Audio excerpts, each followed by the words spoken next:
De hoy hablaremos sobre el síndrome respiratorio agudo grave, que es el SARS. Para comenzar debemos saber qué es. Como ya les decía, sus siglas SARS significan síndrome agudo respiratorio severo, y se podría definir como una enfermedad aguda febril infectocontagiosa que se acompaña en los casos graves, por ejemplo, de una falla pulmonar severa. Es una enfermedad que se identifica por primera vez en noviembre del 2002 en un brote de neumonía típica en la provincia de Guangdong, en China.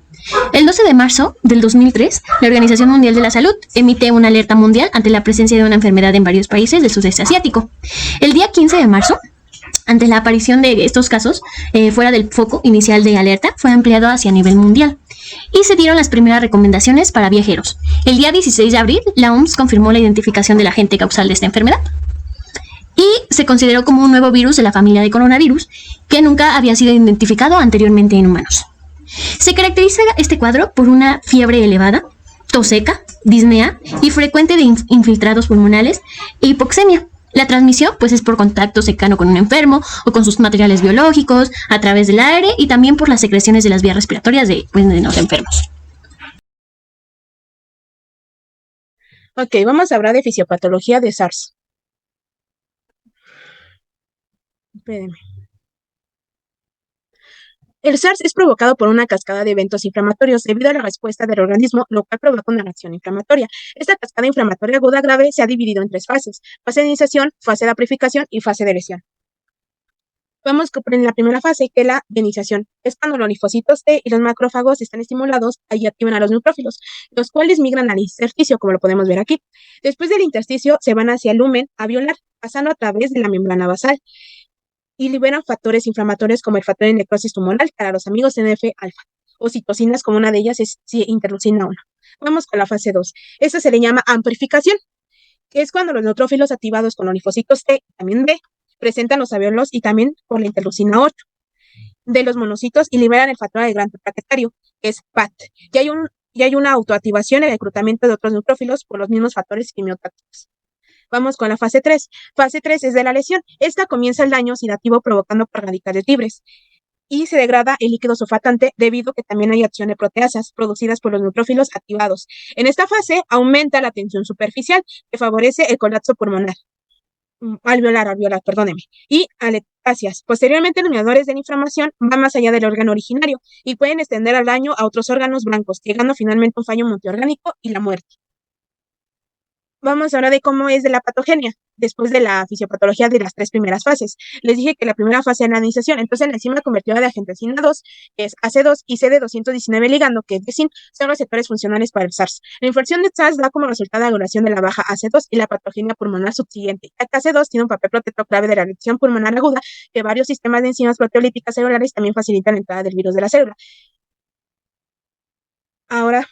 Ahora bien, el daño alveolar, que en este caso sería la fase de lesión, difuso con diversos grados de organización, se observan en la exploración patológica en pacientes de SARS que tienen lesión pulmonar aguda. Se cree que la enfermedad grave de lesión pulmonar refleja una respuesta excesiva al huésped, como producción de grandes cantidades de citocinas proinflamatorias, que es tormenta de citocinas. Las características histológicas varían según el estadio de la enfermedad. En la fase inicial, que se presentan membranas hialinas con un enema intersticial o intraalveolar y congestión vascular. La 2 es la fase organizativa. Esta es la proliferación de fibroblastos que se produce tanto en el intersticio como en los espacios alveolares. En la fase de organización es la mayor parte de la proliferación de los fibroblastos y ocurren dentro de los tabiques alveolares.